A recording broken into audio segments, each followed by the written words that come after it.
I'm Johnny Smith. I'm Richard Porter. And this is Smith and Sniff, a podcast in which two friends talk about cars and many other things. Did I ever tell you about the time that a friend brought me my JDM nail care set that I now am very proud of?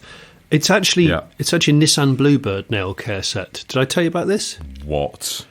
Yeah, I've actually I did that thing this morning where I realised that I left the microphone that we record this podcast on in my office. Regular listeners know that I make a point of recording it in my lounge next to some really loud tortoises because that's just the method that I like. But I've got a Nissan Bluebird nail care set that my friend Mark Riccione, hi Mark, sweet guy, brought back from one of his trips to Japan. He's been to Japan more than me, and he kept saying, "Oh yeah, I'm going to get you a Nissan nail care set," and I just kept thinking it was a joke. Just thought, well, it doesn't exist. How can it? But it does, and I will take a picture and maybe a little video for our Patreons. It's a brown faux leather case inside a cardboard sleeve, and it says Bluebird Sylphy on it. And I think Sylphy is a model of Nissan. Yes. I think it's quite a dull one, but I've decided to do a bit of an influencer thing with this. What I mean by that is I haven't done any research before I start recording and talking. Well, that's okay. Just talk very loudly and quickly for 27 minutes about it all the same. Well, that was my intention. So I've got the Nissan Bluebird Sylphy nail set, but it's a bloody comprehensive nail care set, Rich. And there's very Japanese instructions inside, but it says it's got large clippers, small clippers, and then it's got 4 tools which look like they could be used in some kind of torture scene from an 80s film. Where, you know, there's always a guy with a leather roll that he unrolls and he has sort of octagonal glasses and just looks a bit fucking sinister. And he says, "And now I'm going to make you talk." And just starts, and just, you know, this is going to be Backstreet Orthodontics or something. And so it's got these really weird little cutters. They almost look like those things that you can buy on Amazon to pry off interior door cards from cars without ruining all the clips. Have you seen those? Yes. I've got a set of those. God, they're good. If anybody... Are they? Oh, they're really good. Please buy one. A set. Well, I don't have any door cards that need taking off at the moment. I feel like, you know, you need it in your arsenal. Removing door cards is like invasive surgery on the human body. Do not do it unless absolutely necessary. It's not a fun activity just to see what happens. No.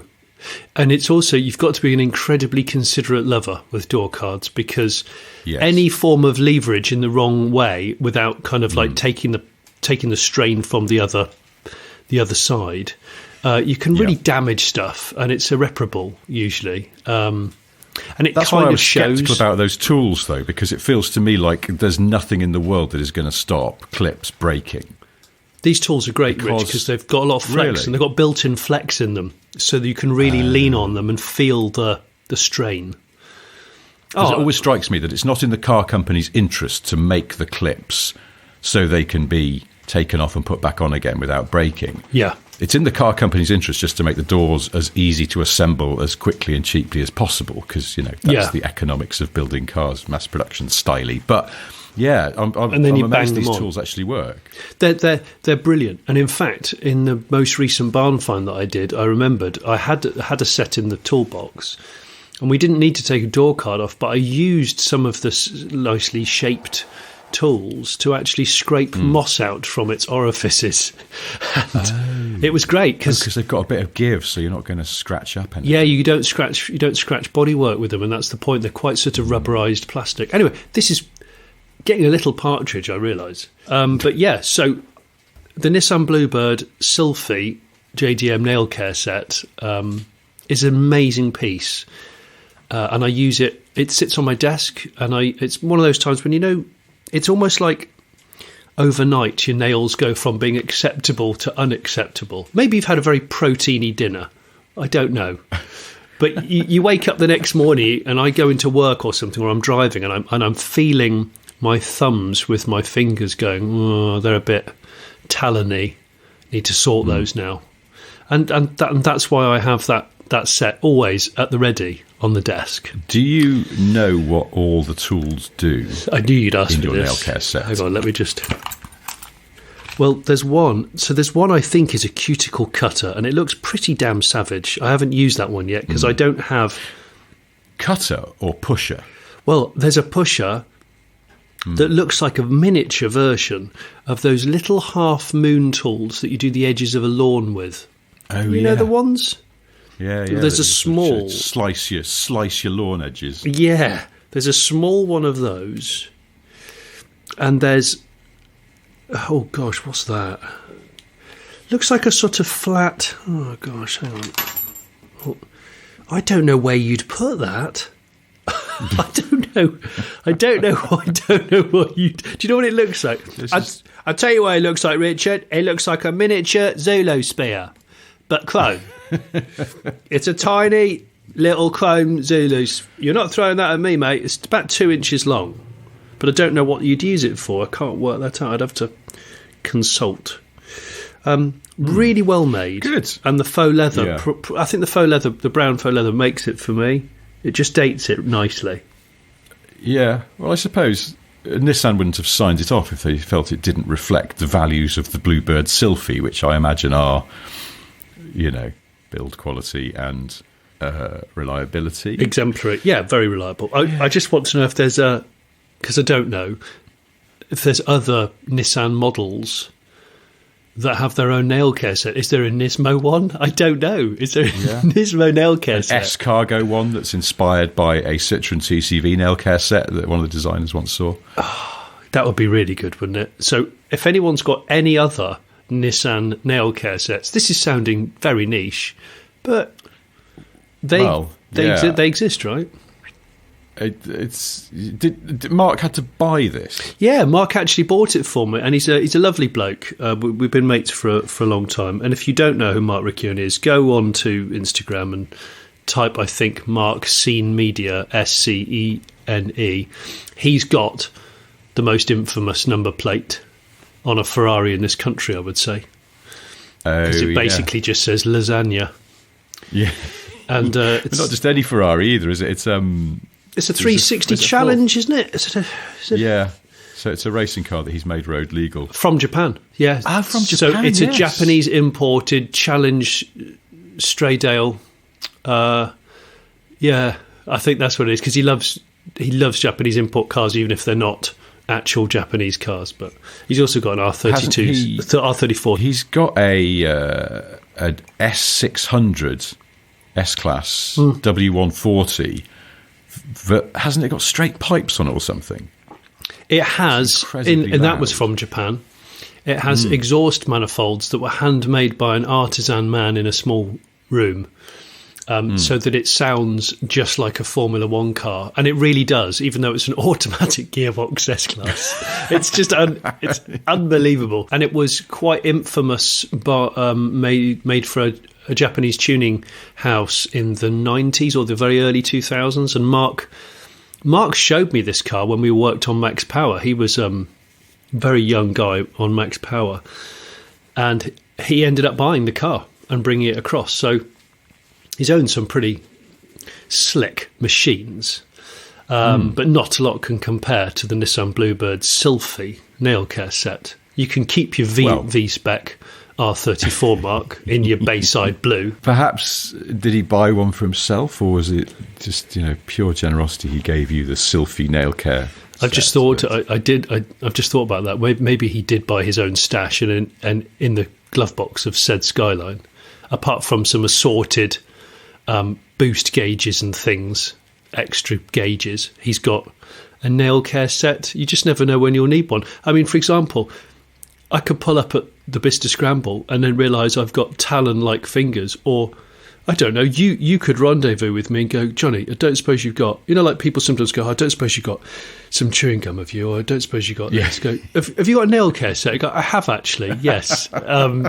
It's a Nissan one. I don't think I've ever asked another person if they've got a nail care set.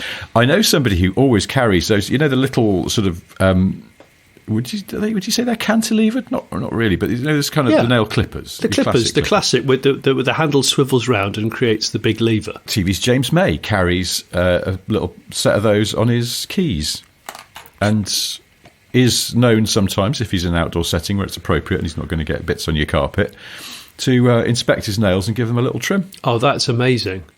And but I don't think I would ever ask James if I could use his nail clippers. It feels intrusive, even though I know he's got them. It feels like it's crossing a hygiene boundary that you don't want to. You don't want to put in a position of going, oh, I'd rather you didn't. It's not like he's biting an apple and you appear over his shoulder and go, oh, could I have a bite of that? It's not quite like that, though, is it? Yeah, it's not like, oh, James, can I borrow your toothbrush? Oh, it's not that. No, it's sort of, it's a step back from that. But I just don't know whether people, not just James, but people generally are happy to share nail clippers with people outside of their household. Well, yeah. I mean, I certainly wouldn't. I mean, I wouldn't share a toothbrush with even people I'm madly in love with. What, like Kate Beckinsale? Yeah, for example. Yeah, just pluck that one out of the air, Rich. Yeah.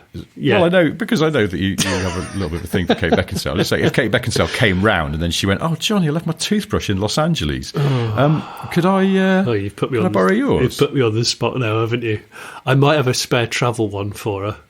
Yeah, that's the way. In the wash kit, but yes, it's Mazda 626 branded travel toothbrush. Actually, I got from Japan. If she did come round, I probably would show her the Nissan Bluebird Sylphy nail care set, because I think she's got an incredible sense of humour. I think she might be down with that, but I don't know. I can't speak for her. I've never met her. Or she may, in fact, she may say, Johnny, nail care is no laughing matter, but I'm impressed that you've got such a comprehensive kit, because, And then she'll say, can I see your nails? And I'll show her my nails, and she'll say, wow, they're a mess. And I'll say, yes, I do. Kate, I do on average 2 barn finds to 3 barn finds a month, and I don't always remember to wear gloves. So, I do get oil and grease, and I do get scrapes on my fingers. I also bite sometimes the edges of the skin around the nails when I'm stressed. Kate, listen, I wasn't expecting to talk about this. She's like, it's fine. I know about the barn finds, Johnny. That's why I'm here. I've come to tip you off. Barn find Beckinsale. Citroen CX under 5 inches of bird poo in a barn just 2 miles from here. Let's go. Please don't, because this is almost arousing. Don't go there. Can you imagine if Beckinsale comes around and goes, I'm going to get some overalls on and we're going to do this? I actually know more about cars than people realise. I've been keeping it to myself. Yeah. But I'm finally ready to admit, I've actually got 3 bottles of Citroen hydraulic fluid in the boot. In the boot of what, Kate? What have you come in? Got the BX out of storage. Landed at Heathrow. Straight over to my industrial unit, my lockup in Pinner, got the old BX out, let it rise to functioning height. You know she'll have one of those kind of like 50s factory working women headscarves. Which just are sexy. I'm just sorry, they are. They just are. She'll have one of those. Anyway, people haven't tuned into this podcast for that, have they? Well, to have a little window into your fantasy world. No, yes, I suppose no. Not. But, all right, well, look, let me change the subject rather clunkily by saying we have a bit of business, a bit of housekeeping. News. This is news. If you like.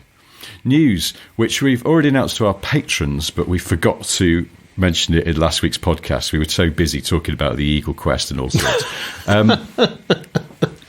I've had a guy design a new logo, and he's emailing it to us on CAD.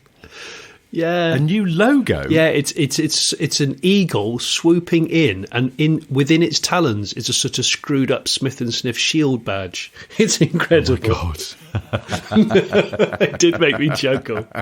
I love that everyone's behind the Eagle Quest.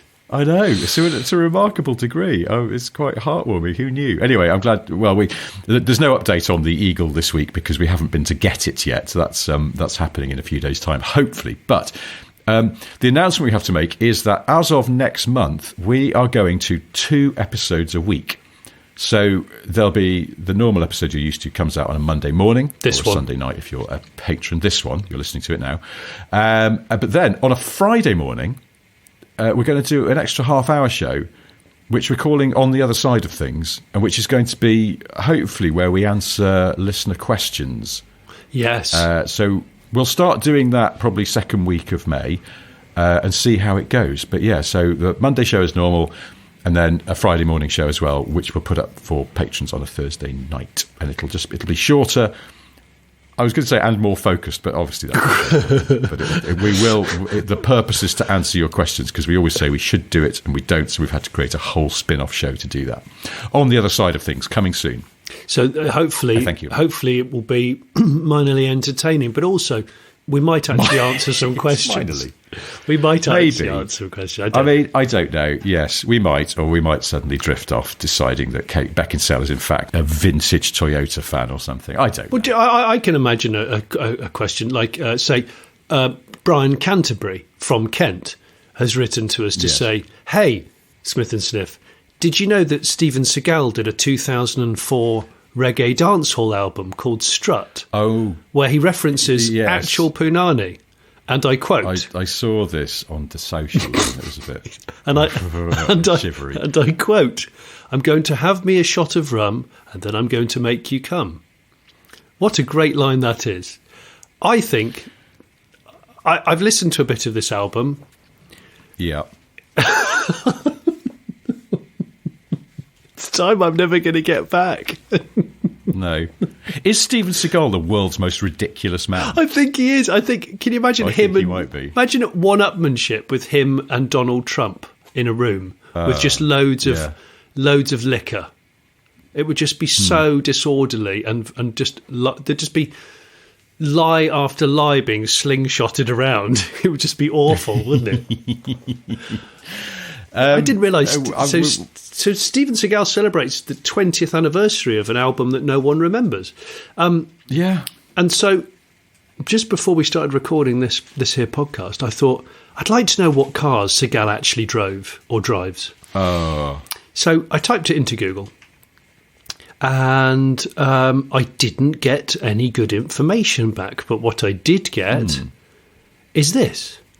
Oh, did you mean, when Google does things like that, did you mean Stephen Eagle, who's a car dealer for Toyota, Lexus and Milton Keynes area?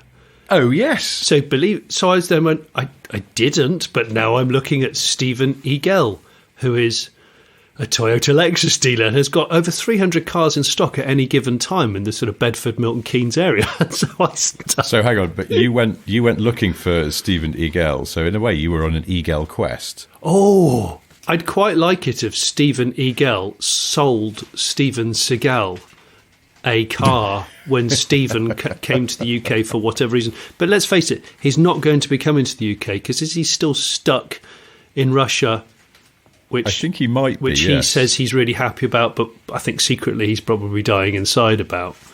Yes. Yeah. Yeah. He's... just a ludicrous man. For some reason in my head I think that he probably drives like an oldish Cadillac, but not a cool one, like a sort of rubbish 90s one. Oh, STS? Yeah, kind of. I don't know why that comes to mind. The old 32 valve front wheel drive North Star job, or yeah, something like that. And he's just had it for years and he can't be bothered to think of anything else to get, so he's still got it.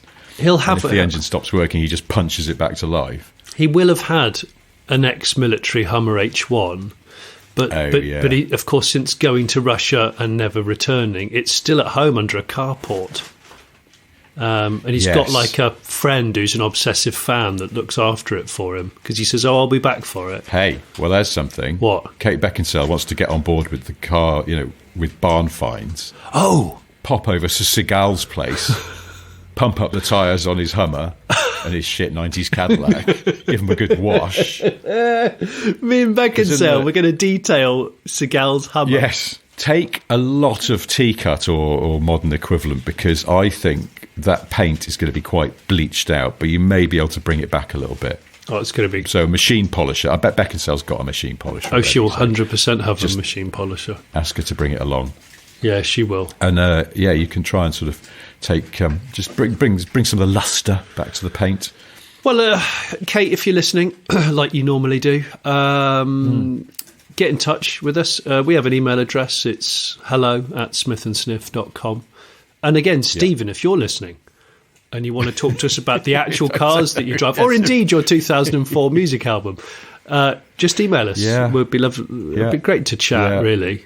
I was going to say we could add him to the guest waiver list, but I don't know that he's going to show up anytime soon. Can we, though? Can we add him to a hotel near Goodwood where we can ply him with wine? Can we? I'll try and get him to do 20 press-ups after a load of red units. Ooh, I still haven't tried that. No, just the press-ups, not the doing it. Yeah, don't do it when you're drunk. It's much harder. It's much harder. It's surprising the number of people that seem to have attempted it. But yes, I appreciate I'm quite impressed by the number of people who've attempted it and discovered that it is actually quite hard. So it makes your achievements of actually doing it live on a podcast all the more. I think it was when we were in the hotel room with Greg James that I read out a message from a listener called Adam who had an incident in a Halfords where he'd said "spoke" to himself. And he'd been identified by a fellow Smith and Sniff listener as a stranger. That's right. Happened to just be in the Halfords. Message from a listener called Richard Sanderson. He said, I drove to my local Tesco Extra, brackets Long Eaton, which is basically in Nottingham. I entered the car park entrance and spent 5 minutes finding the perfect spot. As I came to a halt, rather pleased with myself and my perfect execution of a reverse park, a stocky chap driving a Kia Picanto approached from around the corner. This chap slows down and starts pointing at me and rolled his passenger window down and shouted, "Tosser!" I thought, what's his problem? There's plenty of spaces. I was nowhere near him when I did the manoeuvre. So I flicked him the V sign. Now, the guy looked at me rather puzzled by this rude gesture. He stopped his car right in front of mine. I thought, oh shit, maybe I shouldn't have done that. I began looking for something within arm's reach to defend myself, but only finding an old extendable-style car aerial microfiber duster that resembles something Ken Dodd would waft around, tickling folk with. I resigned myself to being completely fucked and expected a pasting. The chap then pointed at his head, pointed back at me, and shouted, "Otsot!" It was then I realised I was wearing my Smith and Sniff beanie hat, and he'd spotted it. I realised my mistake. Put my window fully down and shouted, "Sorry, mate, I thought you were calling me a tosser." He stuck his thumb up and drove away laughing. Did we stop a fight? We stopped a fight. We started it and stopped it. We started and stopped it. So I think that's we call that net zero. But so that's just ridiculous. A salutary lesson for other listeners: if you're going to shout "Otsot" at a stranger because you've clocked them as a Smith and Sniff listener, do enunciate carefully so it doesn't sound like you're calling someone a tosser. I don't even think they sound that similar. I don't know how that's happened, but anyway, thank you, Richard, and I'm glad that you didn't have to dust someone to death in a Tesco Extra car park. I think instead of "Otsot," it would be safer to shout "Spout." Because you can elongate it however you want. Yeah, exactly. We've still not had any residents of, is it Spowart Avenue in Scotland? Is it in Scotland, that road? Yes. No, there's one in Wales as well. There's one in Scotland and one in Wales. I can't remember. The one in Wales is in Llanelli, I think, and the one in Scotland, I forget. And it's Spout. Spout. Honestly, it really tickles me every time I see it. Spowart Avenue. You can just imagine if there's stipulation, like when you buy a listed house and they tell you how to look after it. If you lived on Spowart Avenue, they go, right, you've got a second-gen Focus RS in white, okay? Oh. And it has to be kept in a certain way. And also, it's a given that every fast-forward driver that lives on Spowart Avenue, they do proper cold start in the morning, and then they do ga ga ga ga ga ga ga ga ga ga. They leave it on the drive for 15 minutes to warm up, of course, and then they pull out and they'll do the back cackle hard launch, because that's just the way. Even if you start your shift at 5 in.the, it's just the way it is. Oh yeah. So if it sounds like someone's tripping over a load of cardboard boxes on my recording, it's my bloody tortoises. Again? It's been... What are they doing now? Well, because they're bored, because it's been 3 or 4 degrees at night, still can't put them outside. And, I said I left the microphone at the office, so I had to quickly whiz back this morning. Those people that go out to their garage and sit outside their garage door in the morning, they were there, and it was 5 degrees. They were there with deck chairs and puffer jackets. Why? I don't know. It's not even in the sun. I don't understand. Are they smokers? I've never seen. I think they are, but I have never seen actual smoking. Because that would sort of explain. Oh, we don't want to make the house smell. Yeah, but you'd get cold sitting down. Why don't you walk and smoke? Go for a smoky walk? I don't know. I don't understand them at all. They're those sorts of people that clean their windows every week, and I kind of admire it, but I'm worried about that. Yeah, there's nothing wrong with that. It's just that it suggests a lot of time on your hands. It suggests an enormous amount of time on the hands. Yeah. Dirty windows are one of those things I just don't notice. No, me too, until they're clean. Yeah, until they're clean, you go, oh, I thought these were heavily tinted like a 70s pub or something. But no, they're just dirty. My wife says, she's like, we need to get a window cleaner around. Upstairs windows are filthy. And are they? No, just do it yourself. Oh, right. I revel in the fact that you just do it yourself. Just get the right attachment. What, upstairs? Yeah, you can get like an extra long pressure washer thing. Mind you, your house is really high, isn't it? Yeah, it's quite lofty because it's old. Yeah, okay, maybe not your upstairs. Ladders. I'm a bungalow guy, so it's just no bother for me. No offence. But, yeah, well, I know. But you got more bedrooms than me, so screw you.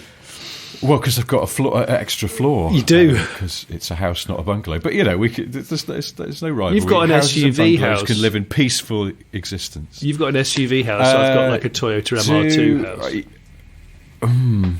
Yeah. Well, I've more got a double-decker bus of a house, whereas you've got like a sort of a city hopper bus of a house. I know a city hopper. We used to, when we still lived in London, there was, from where we lived, you could get a double-decker bus sort of down the main road that went down past Highgate Tube Station, for people who know it, and down towards Archway.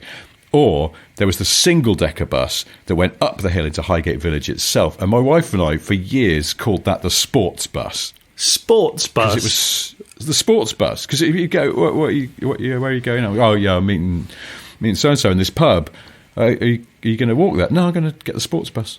And we just knew what we meant. It was the little, because it felt nippier, and, being single-decker, sort of more agile. Presume it had better handling.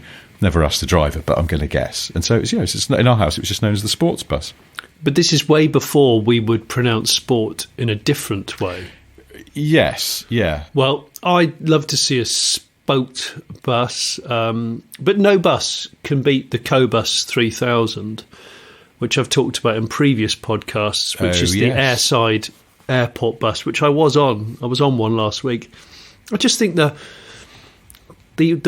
stunts of it and the wheel arch covering the top of the tyre is just so sporty. I don't think it gets more sporty in bus world than that. I think it's the Cobus 3000. I know what I was going to mention to you is that last week we were talking about motorhomes or caravanettes, if you're Jason Clayton. Yeah. But I realised that when I was putting together the show notes for the Patreon, I suddenly popped into my mind the word dormobile. Oh, yeah. And it's actually a brand name, isn't it? It is a British camper converter, yeah. But I feel like in the 70s, 80s still, probably, dormobile was just a synonym for a certain kind of like van-based sort of day van or camper. But it was the dormobile. In fact, do you remember Ever Decreasing Circles with Richard Bryars and Penelope Wilton? Very, very funny sitcom about a very sort of hyper-pedantic suburban man. And he had, for reasons not entirely clear, a sort of a transit that was, I guess, aftermarket converted to be a kind of small minibus. And he always referred to it as the dormobile. I'm pretty sure in that show he always went, I'll take the dormobile. And I'm getting in the dormobile. And it's like, I felt like dormobile was a word you heard quite regularly, and now you don't hear it at all. Have Dormobile gone out of business, maybe? Yeah, Dormobile was the kind of slightly rough, might have done a little bit of Young Offenders Institute brother to Westphalia, I would say. Because, of course, the German converters were always the superior when it came to the cabinetry and things like that. I can't believe we're getting back into the cab. Although I need to say thank you to everyone that's contacted me and said, "Oh yeah, good call on the Heimer. I might know someone who knows someone that's got one." Yeah, I've been offered a few. Wow! But the budgets. I think the budgets are not my budgets are not in line with the vehicles I've been offered. Right. But no, it's lovely that people are trying to sniff out these things for me, the old Love Palace. Just a text from Kate Beckinsale actually saying she really likes the mid-80s to 1990 short wheelbase Heimer.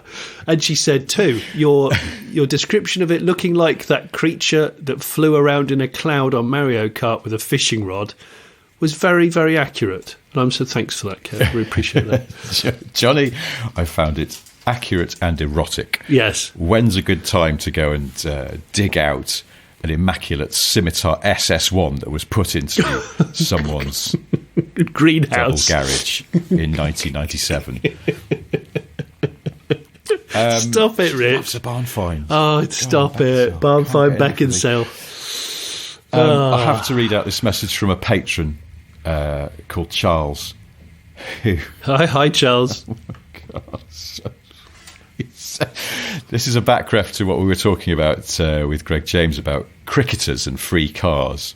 Oh, yeah. He said, my grandmother gave free Saabs to cricketers for favours, and he's put favours in inverted commas. Who did? My grandmother, he says. Gosh. What? When my step-grandfather died, my grandmother, now also no longer with us, inherited his successful car business. It had a fantastic reputation selling high-end cars, including Aston Martins and Rolls-Royces. Upon taking on the business, my gran moved to selling Saabs and made the terrible business decision to effectively give Somerset cricketers free cars. Unsurprisingly, she went bust very, very quickly. Oh my gosh! So she would have given both of them some FOC Saabs. Well, it goes on. The family never knew why she did it, and one day I asked her about that time.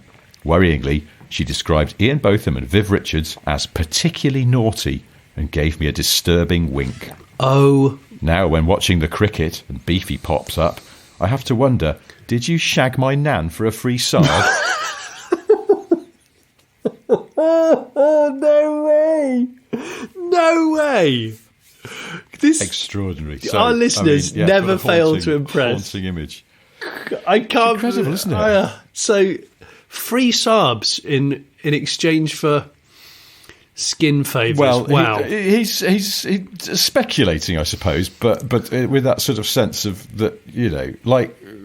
Wow. You don't want to think about it, but the prospect is sort of lodged in your mind nonetheless. I was going to say that potentially his nan has been in the nets a few times, should we say? Oh, gosh.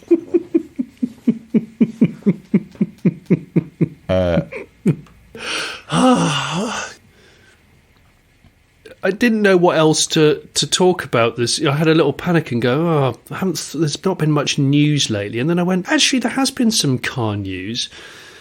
Didn't mention it in the last podcast about Alfa Romeo hastily renaming a car about 12 hours after they launched it. Yes, which I know. Which I thought was quite error. Yeah, I mean, has that happened before? Well, the truth is this has happened to Alfa Romeo before. Oh. Because... remember the Giulietta hatchback from sort of the 2010s, I suppose? Yeah, good car. The one that looks like the rear light clusters look like referees' whistles. Yes, they do. Yeah, that's what I always... They're very distinctive. Yeah, that's weird. I thought that as well. Did you? Yeah.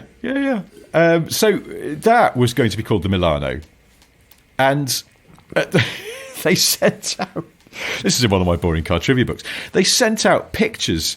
to the press where it said Milano on the badges and on the number plate or whatever, and the studio shots, the first pictures released it and went, this is our new car coming soon, so it's under embargo, but here are the pictures so you can get them in your magazine. And that was on a Friday, I think. And then on the Monday, they had this hasty change of mind because they'd realised that they were about to close down their operations in Milan and make everyone move to Turin.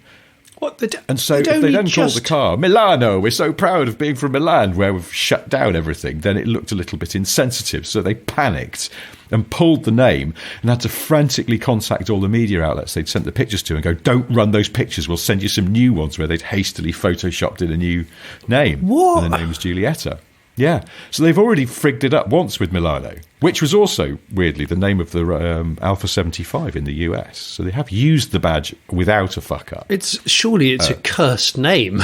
They should just... Well, it does feel like it, yeah, because the 75 never did very well in the US. So it's not got a great history with them. But yes, they at least that time they didn't make a big announcement. They managed to sort of pull it back from the people they'd sent it to before the embargo lifted. But this time, yeah, bada, it's called the Milano. Oh, no, wait, it's not. It's called the Junior. I mean, at the time of recording, they may have realised that, I don't know, like the Singer Junior or the type of school for kids under 11 has lodged some complaint and they're going to have to rebrand again. But yeah, for now it's called the Junior. So it was going to be the Milano. For people who haven't caught this, it's now going to be called the Junior, and that's because it breaks laws by being built in Poland. You can't call it the Milano. Is it a bit like making a Cornish pasty in Yorkshire? You can't sell it as a Cornish pasty-ish. There were rumblings that this is against the law in Italy to name something like you're saying about Cornish pasties and stuff like that. And I don't know where the law stands on cheddar cheese. Because not all of that is made in Somerset, is it? I think it has to be, unless it's a cheddar-style cheese. Cheddar-style cheese? Well, it's true, because you can all the cheddar. You can get Greek-style cheese from places like Lidl and Aldi. That is true. But they Greek-style yoghurt as well. Yeah, and they can't call it Greek yoghurt or cheese if it's obviously not made off of Greece and all that. Yeah. But that car, the Milano, not the Junior, sorry, it does have a very, very odd front grille, which I've looked at it 3 times now. It's a bit... I think I know what they were trying to do, but it doesn't work with the rest of the car. It doesn't work. The one you're talking about is the one where it's got a sort of abstract, like a sort of a section of the Alfa logo. Yes. That's cut out on a solid panel in the Alfa V-shaped... Yeah, that's right. Like a stencil. Central grille. Like a stencil. Yeah, like a stencil, exactly. Because there's 2 grills on that car. There's also a sort of sporty grill that's mesh with Alfa Romeo written in very cursive writing, like on the old sort of racing cars from the 30s. But the stencil grill, you can see what they were aiming for. And to me, it looks like it could be off a Bertone concept car from the 70s where they were trying something a bit groovy. Exactly. It just doesn't quite work. No, and I like the fact they were trying to be experimental, but I think it doesn't work with the rest of it in that instance. I mean, they've got a hard act to follow in that I do still maintain that the Stelvio is the best looking SUV on sale. You think? Yeah, I think it looks fantastic. I think for that genre of car, it looks... I mean, that's my personal opinion. It's not a horror show. No, it's sort of quietly handsome. But yet the Tonale, I saw the Tonale last week. It's probably one of about 7 in the country, and it was coming towards me while I was running on the pavement. It wasn't on the pavement, just so you know. It was on the actual road. I was just anyway. It was coming towards me, and I don't know whether it's the way the body tapers down. I'll have to look at it again. Yes. But it looked like it had massive amounts of positive camber on the front wheels. You know when an old car accelerates hard, like a vintage race car, or a Triumph Herald just drives along. Yeah. All manner of camber nonsense going on with Triumph Herald. Yeah, it looked like that, and I thought, why is it like that? That just looks weird and toothy. I don't understand. But I'll have to look at some more. I think the Tonale is, given the Stelvio is so good looking, I think the Tonale just doesn't quite work. No, I mean I know what you mean, because I've seen the Tonales and I think the track looks slightly too narrow for the kind of mid section of the body. It's like it flares out too much. It reminds me in that respect a bit of the the 2000s VW Polo. But it just looked very slightly too barrel-sided. Yes, it did. For the width of the track. And then they completely fixed that with the follow-up Polo, which had that really nice sort of solid stance on the road and looked sort of widest at the bottom, where it looked sort of sturdy and reassuring. You are bloody spot on. That is true. That is absolutely true. Yeah. I never liked that as it's a Mark IV Polo, isn't it? I never liked that Polo of the 2000s, where I just thought it looked a bit tubby. Yeah. And it did. You're right, barrel-chested. You're absolutely right. It's kind of... But yeah, the toenail is just not. There's something a bit off about it. I can't. Yeah. Anyway. But there's somebody near me who has an Alfa Giulia, the beautiful saloon, which I think is still just stunning. It's funny because when that came out, I thought it was a little bit bland and disappointing. And as the years have gone by, it's really sort of grown into itself. And I do think it's actually a very handsome car now. I really like it. I think it's quite sort of. It hasn't dated much, has it? Because it almost wasn't trying to be fashionable. Well, I think it's dated brilliantly. And my daughter, who's 14 and a half and highly impressionable, she still talks about the Alfa Giulia that I picked her up in and had for a week on test.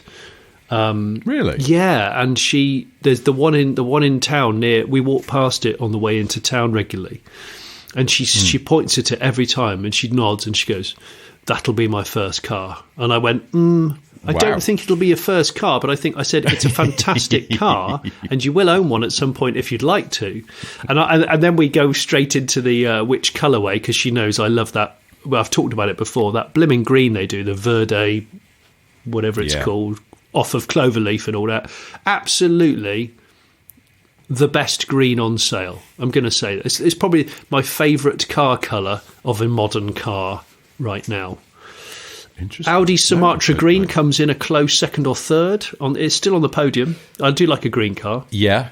Okay. In fact, maybe we invite the listeners to confer, so that in our new second podcast of the week, when we actually read out people's letters, we could. Well, no, we're answering their questions. Let's try and keep this on track before we've started. Is that what we're doing?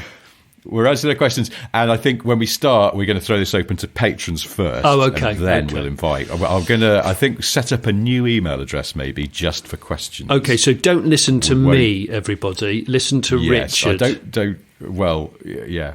Unless Richard's had... With the crisp organisation for which Smith and Sniff is known, we haven't discussed the finer details of this, even though we've decided to do it. And then just blundered Everybody listen to Richard, unless he's had 2 litres of Chardonnay, in which case do not listen to Richard. Yeah, no, I haven't. I was going to say I haven't had a drink since then, because that was my unitary amount for a grown adult for the year, taken care of in one weekend. But it was good. It was good. Now look, guys, I've had a heck of a few days, because in fact I have had a drink, because it's my birthday, or it's my birthday just gone. Oh, happy birthday, 2 days. Slag! I didn't know that. Thanks, mate. But just before my birthday, I went to London, so leafy, for some work stuff. But then in the evening, our mate Jason Barlow, out of writing excellent books about Bond cars and car design and being a car journalist generally. And a genuinely sweet, sweet guy. A sweet, sweet guy. And Jason and I are massive Pet Shop Boys fans. And Jason said they're doing this album preview. Their new album came out on Friday. Very good. But on Monday last week, they did album playback at this venue in London, and then Chris and Neil on stage being interviewed by Alexis Petridis, the music journalist. And of course, it's sold out in like 2 minutes flat. But Jason he knows their PR, because he's interviewed them for GQ before. Yeah, I remember. Jason said, "Leave it with me. I'll see if we can get on the guest list." And so he tried, and there was nothing. And then the Friday before, he just messaged me and went, "I hope you're free on Monday. We're going to see the Pet Shop Boys being interviewed." And I was like, well, this is fantastic. So we went along to this thing. They played the album back in full before it had been released. And so that was the first time I'd heard a load of the tracks, which is really, really cool in itself. And then they came on stage and they did chat, and they took questions from the audience. They're very, very funny. Are they? Yeah, they're really funny. Go watch. I know you're not a massive fan, but there's just on recently there was a Imagine documentary on the BBC with Alan Yentob about them, and you'll see how funny they are in that. They're just funny, and they've stood the test of time amazingly well. 40 years since the original version of West End Girls was released. Yeah, no, Alexis Petridis started the thing by sort of listing some of their achievements, and it's incredible, how many hit singles they've had, how many awards they've won, and how long they've been going. So Jason was like, "Now we're on the guest list. I hope that includes backstage access." And so we sort of went and talked to someone with a clipboard, and they went, "No, you're not. You don't get backstage." No.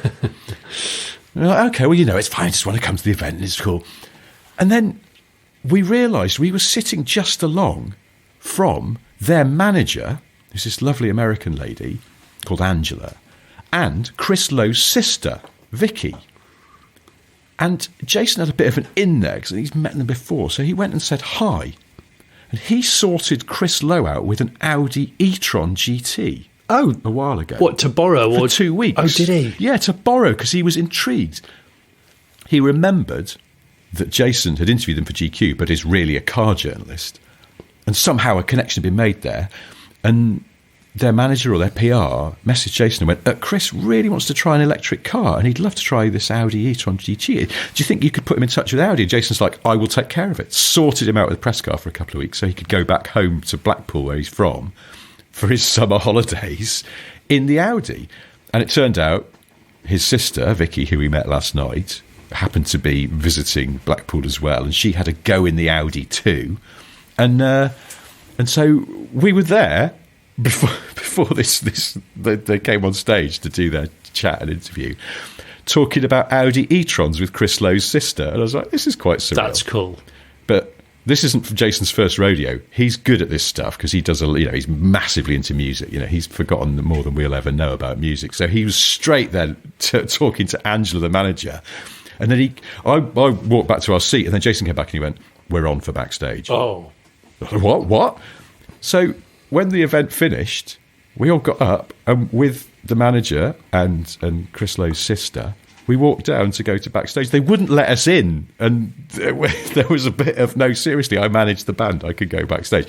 All very nice, and then we went backstage, and there was Chris Lowe, and he remembered Jason, and Jason introduced me, and the next thing, I'm chatting about cars with Chris Lowe out of the Pet Shop Boys. Oh my! It was fucking brilliant. Tell me you had the conversation about the BMW.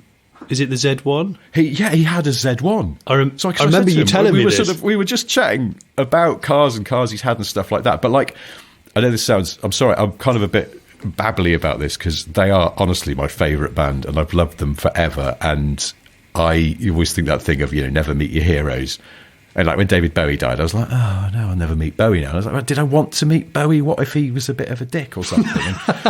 But sometimes you can meet your heroes and find that they're really nice. And I have to say, honestly, hand on heart, and maybe this is part of why they've had such great longevity, I met both Chris and Neil last night, and they were so nice. They were really nice, genuine people. I had a sort of normal conversation. So I chatted to Chris Lowe, and so we were talking cars. So I said, didn't you used to have a BMW Z1? And he went, yeah, I did, actually. And then Jason went, and Bernard Sumner had one as well. And Chris went, yeah, well, actually, he asked me what it was like, and that's why he bought one, because I said, it was really good. That's cool. But then he was scoffing at Bernard Sumner out of New Orleans as tasting cars. He was like, he likes a kind of, I know you're not supposed to say it anymore, but he likes a kind of hairdresser car. Because he had a Bobby Ewing SL, he had the Z1, still a two-seater roadster, and then more recently he's had a Range Rover Evoque. It's like Bernard, get a proper Range Rover. And then up walks Neil Tennant. It was like, holy shit! Again, remembers Jason. Hi, Jason, how are you? And Jason went, this is my friend Richard. And we're standing in a gloomy corridor, and Neil went, come in here. We went into one of the dressing rooms. He went, come in here, it's more like. And then we were just chatting. And we ended up chatting about cars again. And then halfway through, Jason went, sorry, we're talking to you about cars. And Neil Tennant went, I've never had a conversation about cars before. Oh, that is good, because, of course, everyone wants to talk about music most of the time, don't they? And that's the thing. I realised maybe that's why they were quite relaxed and chatty, because it was like, oh, good, they're not going to ask me like what that lyric means, or what synth settings that we use. Which honestly, I would have loved. I was going to say, you probably did though, didn't you? As well. So have a guess what Pet Shop Boys drive right now. That's a tough one. But bear in mind, Neil Tennant only learnt to drive, I think, about 15 years ago or something. Oh, really? He's quite a late, maybe 20 years ago. He's quite a late learner, because actually this came up in conversation, and in Left to My Own Devices, there's a lyric that says, one day I'll read or learn to drive a car, which, it's an autobiographical song. He actually said, he went, well, at that point I couldn't drive, I was in my 30s, couldn't drive. So bear in mind, he's quite a new driver, relatively speaking. He sort of like learnt to drive in his 50s. I mean, I would love it if he had a Japanese people carrier, but I don't think a steamer. Yeah, I would like that. I think that would be really cool. But I could see that working as a pair of them. What's he got? I mean, Toyota IQ. No, okay, yeah, I could see that, because lives in London and all the rest of it. Because his first car, he passed his test and he went out and bought a Suzuki Vitara. Okay. But now he has a 2011 Discovery 4. Does he? Yeah. Interesting. And I was really taken aback by that. I was like, didn't expect that. But I mean, they're great cars. And Jason and I agreed afterwards, it's like they're kind of, sort of timeless design and quite tasteful and a bit discreet. But yeah, I was like, okay, well, that's interesting. I think I would have... Chris Lowe. Yeah. What's Lowe? We didn't get onto what he's driving now. Well, we did, because he's got an old 911. He's got an 80s 911. Tell me he's had it for a long time. Yeah, he's had it for ages, but that's not his daily driver. He didn't get onto his daily driver. Neil told us what he drives. He went, Chris has had the same car for like 20 years or more. We're like, what is that? And he went, it's a Jeep Wrangler. It's so old it's still got a tape player. Really? No. Really? Wow. Yeah, it's like, God, they could go off-roading. The pair maybe they go trails. The Pet Shop Boys should go green laning. Maybe that was an alternative title for the new album. Actually, Green Lane. I can imagine them doing an album called Green Lane. You can even imagine the artwork. You could see it as well. But yeah, but no, Chris Lowe, proper car guy. He was talking about his Ferrari 456 that he had, and he went, it's brilliant because you get 4 people in it at a push, and luggage. It came with the fitted luggage in the boot. He was like, it was great, really practical car. I loved it. So that's cool. I know you were incredibly happy. So happy. I'll put a picture up on the Patreon of me looking like one of our friends said, you look like a competition winner.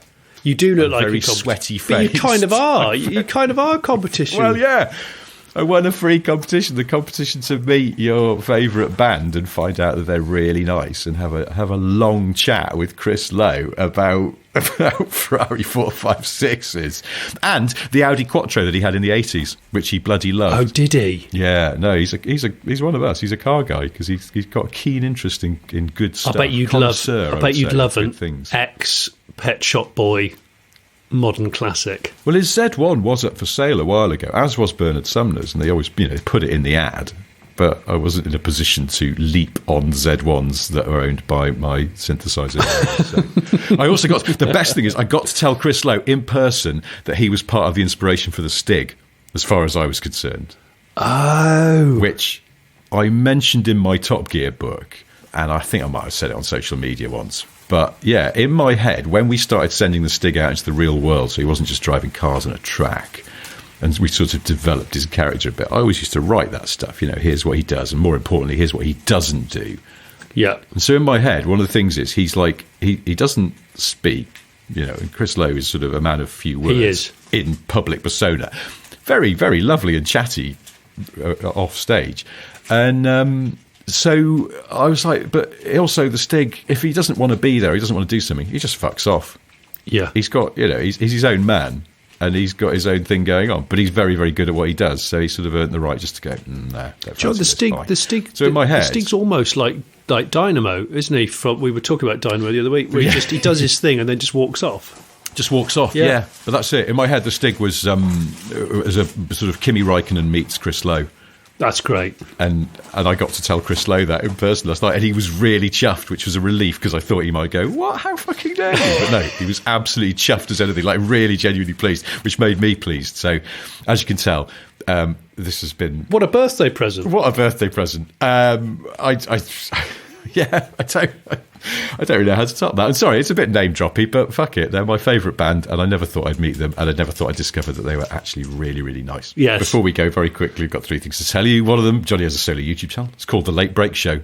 But in this case, he just takes an inordinate amount of time to play snooker, if that's not to your taste. There's also The Late Break Show. There's lots of stuff about cars, people who like cars. The second thing I've got to tell you is I've got books out, but one of them is called And on That Bombshell, which is a book about my time working on Top Gear 2002 to 2015, includes a brief reference to Chris Lowe of Pet Shop Boys, my new best friend, and lots of other behind-the-scenes stories about making that programme. And the third thing that I've got to tell you is that I can't find my notes. So I don't know what you're too busy gushing about the Pet Shop Boys. I know, gushing, that's it. Gushing is the problem. Oh, no, the third thing I've got to tell you is, you know, that American military thing that's in movies and stuff. I don't know, but I've been told. Yes. I don't know what it's called. No, anyway, like a marching thing. That was the inspiration for Ain't No Doubt by Jimmy Nail. God, I bet, I can see that. Yeah, I can see that. Gosh. She's laying. That's a tune, that is. It's just that. It's just that chant adopted with different words. Well, okay. Thank you for that. So, Late Break Show, there'll be a new video that you can watch right now, and it's the intro to me preparing a Kia Picanto brand new car for the Land's End trial. Yeah. Super. That we did compete in its 100th running event. So there we go. It was a lot of fun. And also, if you haven't watched it, it's an electric Mercedes G-Wagon first look, which is, a very interesting car, I think, in EV form. So, and that's it. I'm not going to talk about the Pet Shop Boys or anything else. That's it. No, we've done that now. We're all good. We're covered, I think. I've done my gushing. But we'll be back again next week, slightly less gushing, and shortly, in a few 2-3 weeks' time, we'll be back on Fridays. But not for now, and we're only doing questions, and I hope that's all very clear. We're so good at finishing this podcast. We're so good, aren't we? We really are. Like when those planes that land and then there's a gust of wind and they swoop back up again and then smack back down again. Back up again. Yeah. That's us. All right. Well, thanks for listening. We'll see you next week. Goodbye. Bye then. Cheers, mate. Thanks, mate. Bye. So you've enjoyed this podcast, but you've had a thought. Is there a way here today that you could show support? Well, you could join our Patreon. What wonders that it brings. Early shows and extra notes on that side of things. You could buy our merchandise. We've mugs and hats, but still no ties. One day we will make those pies, but in the meantime, guys, hey guys, like and subscribe, and maybe leave a nice review. Like and subscribe, we know you know just what to do. Like and subscribe, we don't want to take the piss. Like and subscribe, but we were told to ask for this. Like and subscribe. Like and subscribe. Like and subscribe. Like and subscribe.